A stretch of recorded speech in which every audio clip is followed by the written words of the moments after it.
in various maritime routes. And very clearly, we realized that we'll have to rethink our supply chains. We've launched a massive program called Atmanirbhar Bharat. That's a self-reliant India.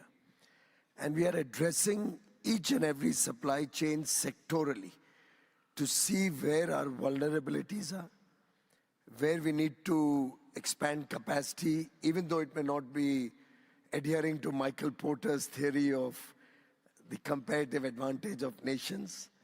We are willing to pay that extra buck to be able to have resilience in our supply chains.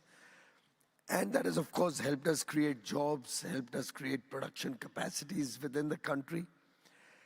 And wherever we found concentration of production or concentration of supply from any geography, that has been the area where we've looked at self-reliance. So that has been our first approach to addressing this challenge. Clearly, we can't do anything about what's happening in the Red Sea or about these health pandemics. But self-reliance, we realized was important, for example, in vaccines. We quickly ramped up our systems, developed our own COVID vaccine, but we still needed equipment and we still needed components from all over the world, which is where we started expanding our free trade agreements, expanding trading relations with friendly countries. And therefore, we placed trust and reliability at a bigger foothold than just cost. In terms of infrastructure, we've launched $1 trillion national master plan. Government itself spends about $130 billion every year to expand our domestic infrastructure. That, of course, gives a huge fillip to the economic activity. We are the fastest growing large economy in the world today, doubling our economy every 8 years. And in this process, if you see the last 10 years, we've nearly doubled our port capacity. We've added airports. We've grown from about 74 to 158. And in the next 7-8 years, we'll grow to 225 airports, a pretty large country. Right. We have a huge network of rail, road, inland waterways on which we are investing amounts of money to serve both the passenger needs and the transport logistics. So net, our idea is that we have a very strong internal transport network, create the infrastructure to promote local industry, local self-reliant manufacturing systems. And wherever we are dealing with the rest of the world, we are looking for trusted partners. Right. And in that process, we are very confident that going forward, India will continue to remain the fastest growing large economy to meet the needs of a very large population of 1.4 billion people. Trust and reliability as a priority for building trade relations, incredibly important and certainly one to take home. I'm going to stay with you and then we'll work our way back because as you can see, the time is no longer on our side. But just from your perspective, and I've got about 45 seconds to a minute for this one, recommendations for UNCTAD on how to make this conversation easier moving forward. But I think large parts of the less developed world or the developing world will have to work in cooperation and collaboration. We'll have to build up more conversations amongst ourselves. We'll have to learn from each other's examples, share our own offerings. So we have some very good digital offerings, for example, on payment systems.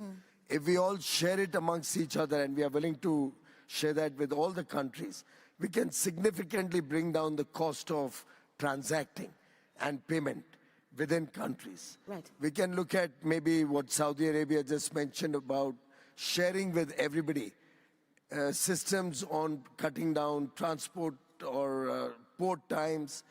All of us in this room, when we share and we work together as a team, we can significantly change the way the whole world works. Right. Particularly amongst the developing countries. Thank you so much. Minister Viegas de Abreu, how UNCTAD can assist African countries in strengthening transport and related policy frameworks? Well, definitely, I think that this collaboration agenda in having our infrastructure integrated and obviously interconnected is critical for African development. In 2025, Africa will be the most populated continent in the world.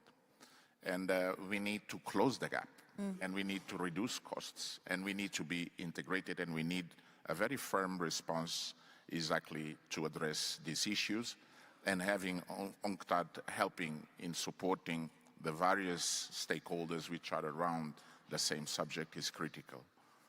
Digital advancements are critical as well, and I fully agree with my colleague here on the left that we need to share our experiences and see how we can accelerate this process in having all together the same approach to solve exactly the same challenges, one ahead of the other, but still we need to be aligned on that regard. Right.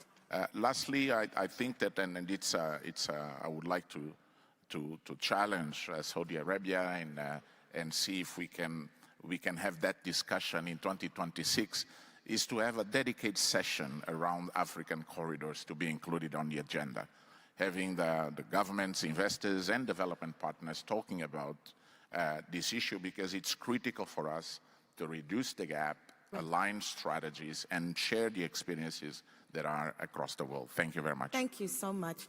Mr. Malto? Yes, thank you very much. Definitivamente la UNTAD. Without a doubt, UNCTAD plays a key, essential role, especially in building these more sustainable supply chains. We had an opportunity of welcoming Secretary General Greenspan shortly before she participated in the Global Forum on Supply Chains, the first one in Barbados in 2024.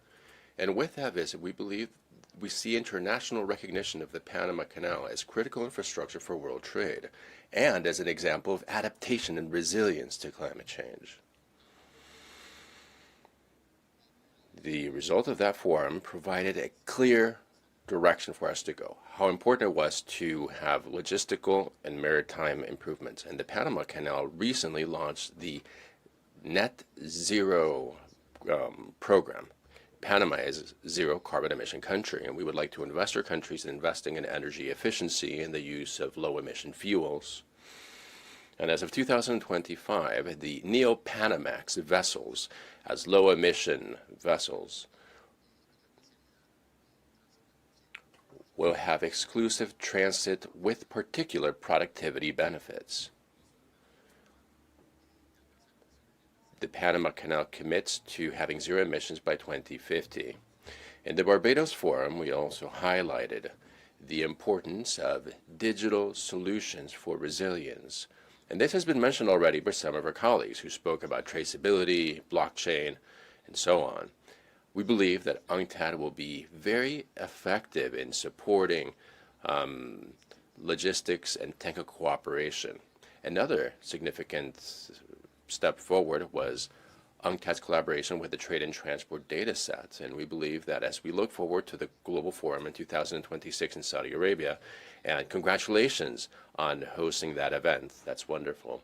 PETA would like to suggest that we focus our efforts on three areas: effective decarbonization of transportation and port operations, then digitization as a motor for resiliency and transparency, and third, building global systems of data and logistic intelligence.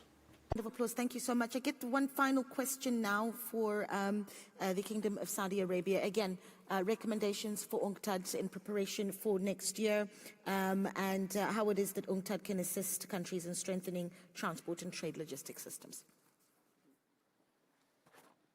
Well, UNCTAD is an essential partner to us and to many countries around. UNCTAD is an essential partner for us and for other countries in the world. It can be very useful on policies, regulatory framework,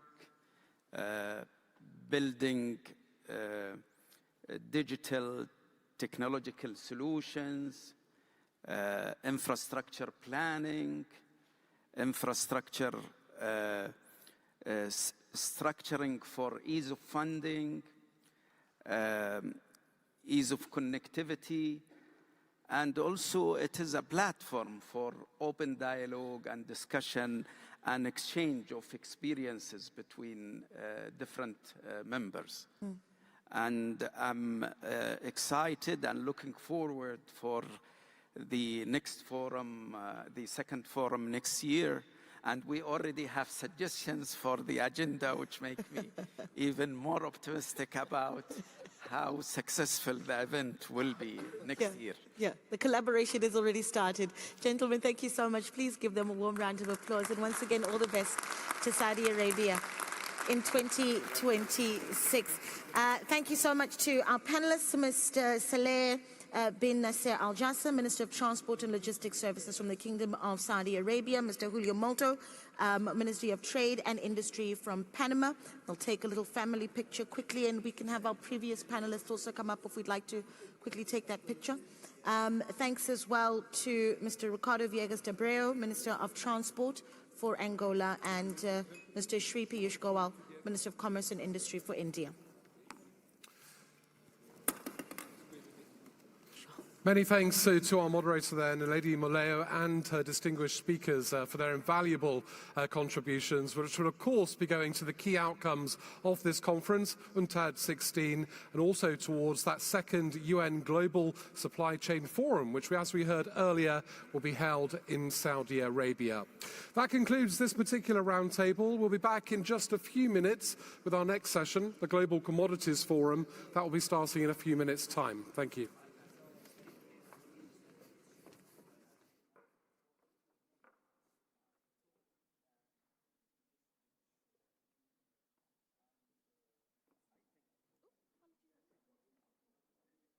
Where's Naledi? Thank you so much. Where is Marcelo? Where's Marcelo? Where's Marcelo? Oh my God. I need to know who the deal is for the next session, because I know I'm the MC.